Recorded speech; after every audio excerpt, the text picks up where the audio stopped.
وہ شہر محبت جہاں نحمدہ و نصلی علی رسولہ الکریم۔ سوال یہ ہے، ایک ساتھی نے سوال کیا ہے، کسی ملازم کو تنخواہ دیتے وقت اگر اس کو زکوٰۃ کی رقم دینی ہو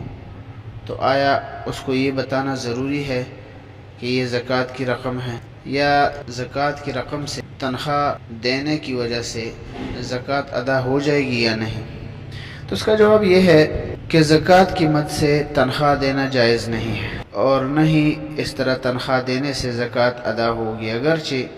ملازم زکوٰۃ کا مستحق ہو، غریب ہو، اس کے پاس بالکل کچھ بھی نہ ہو۔ البتہ جو ملازمین زکوٰۃ کے مستحق ہوں انہیں اس صراحت کے ساتھ زکوٰۃ دی جا سکتی ہے کہ یہ رقم تنخواہ کے علاوہ بطور تعاون ہے، پھر چاہے اس کے ساتھ ہی الگ سے تنخواہ بھی دے دی جائے یا وضاحت کر دی جائے کہ تنخواہ بعد میں دی جائے گی۔ باقی زکوٰۃ دیتے وقت زکوٰۃ کی صراحت کرنا ضروری نہیں ہے، کسی کو بھی دی جائے تو بتانا ضروری نہیں کہ یہ زکوٰۃ ہے، بلکہ تعاون یا ہدیہ وغیرہ کہہ کر بھی دی جا سکتی ہے۔ البتہ زکوٰۃ دینے والے کے دل میں زکوٰۃ کی نیت ہونا ضروری ہے۔ اسی طرح یہ بھی یاد رہیں کہ جو ملازمین زکوٰۃ کے مستحق نہیں ہیں انہیں زکوٰۃ کی مد سے تعاون یا ہدیہ کے نام سے دینا بھی جائز نہیں ہوگا۔ جیسے کہ اگر مدرسے میں کوئی استاد ہے اور اس کو زکوٰۃ کی رقم سے پیسے اس لیے دیے جاتے ہیں کہ اس کی زکوٰۃ بھی ادا ہو جائے اور تنخواہ بھی اس کو مل جائے، تو اس طرح کرنا صحیح نہیں ہے، لہٰذا اس سے بچنا چاہیے، زکوٰۃ ادا نہیں ہوگی۔ جیسے کہ فتاوی شامی میں ہے، وَلَوْ دَفَعَهَا الْمُعَلِّمُ لِخَلِيفَتِهِ إِنْ كَانَ بِحَيْثُ يَعْمَلُ لَهُ لَوْ لَمْ يُعْطِهِ صَحَّ